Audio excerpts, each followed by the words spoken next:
Hey, what's up, guys? This is Joey. Today we're going to look at how Mr. Carmack mixes tracks and how he gets them so loud. And the example track we're using is Pay for What by Mr. Carmack. I just recreated it really quickly. Let's take a listen.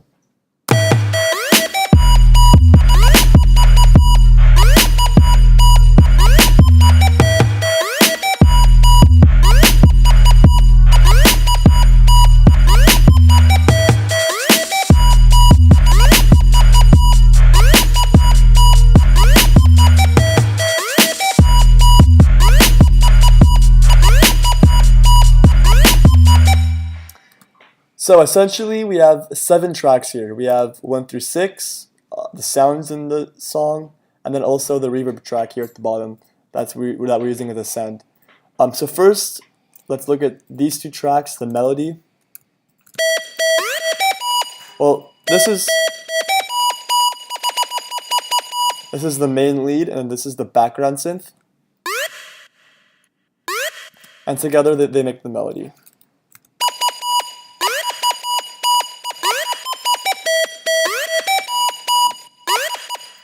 Okay, let's look at the siren.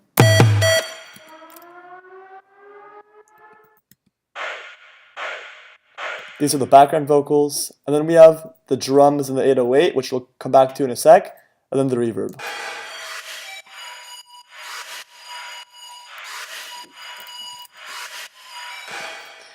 And then also, guys, let me know in the comments if you guys want to see how I made these sounds and how I'm processing them. I can do another video about that on how Mr. Carmack made Pay for What. But this video is just focusing on how to get your mix really, really loud, like Mr. Carmack. So let's take a look at our master track, which actually is not. I'm just going to turn it off real quick. So here's the secret of how Mr. Carmack gets his mixes so loud. By the way, lower your volume a little bit. I don't want you to damage your ears because the drums are super loud. I'm going to show you them really quickly.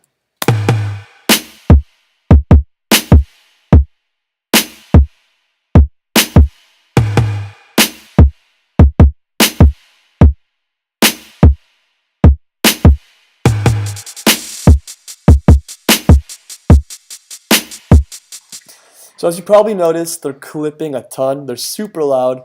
They're actually hitting about like 10 decibels above 0, or the kick and the snare are.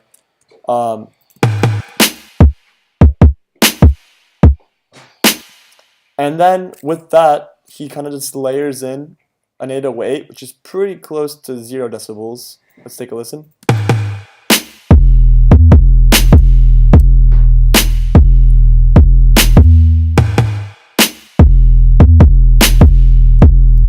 And this is actually the secret.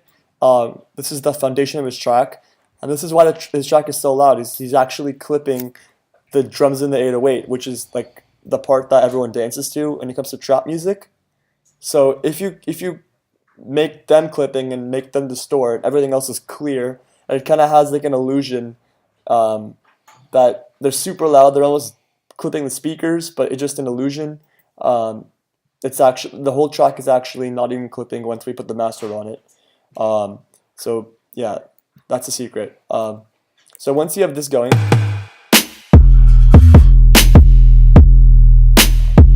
you can kind of layer in everything else. So I'm not gonna, like you can kind of just what's it called? Use your ear for this. Let's do it real quick. I'm gonna turn off the reverb.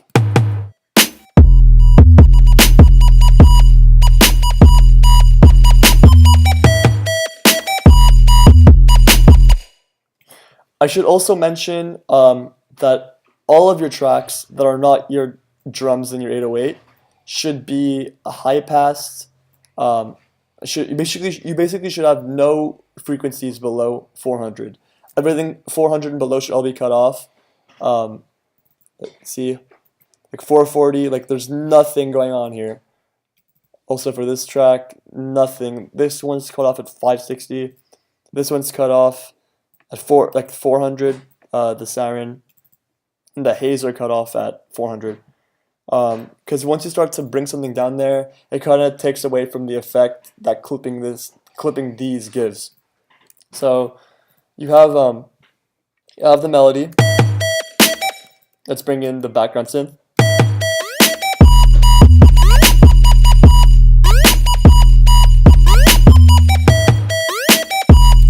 Kind of happy with that. Let's turn on the reverb.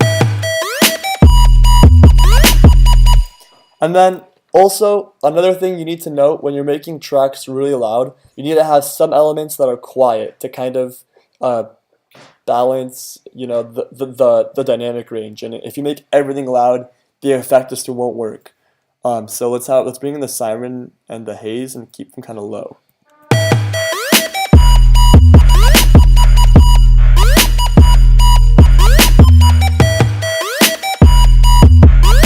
And that gives the effect that the drums are really, really slamming.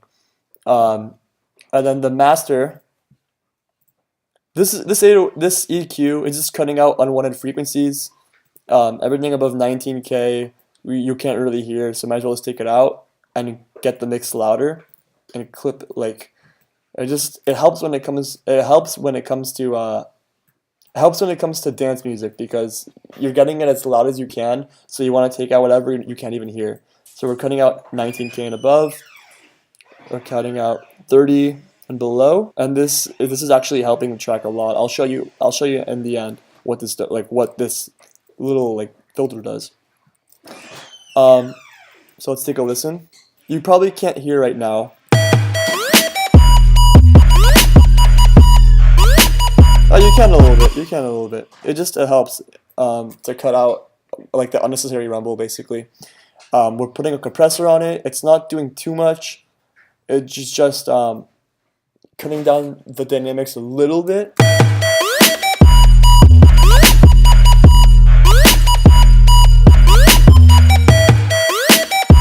And then finally, this glue compressor, we're not even using it as a compressor. We're just using the soft clip option. That it's kind of like a limiter, but it clips it instead of limits it.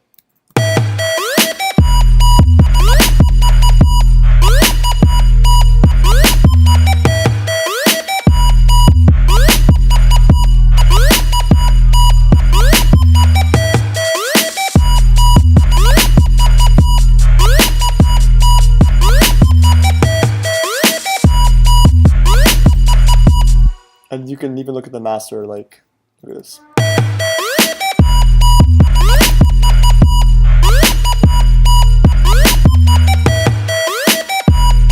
As you can see, it's super loud. And let me just show you what it sounds like when I change this thing.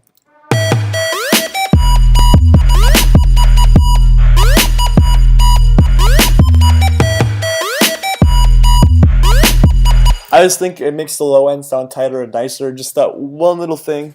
It really makes a difference. So yeah, this is the Mr. Carmack mastering tutorial. You can feel free to use this in your own productions, and it really wouldn't be copying because you're just learning the actual technique, not exactly the style. So yeah, let me know what you guys think. Let me know in the comments if you guys want to see how I made these sounds, where I got the samples from, how I tuned the drums, how I made this 808, how I set up the reverb.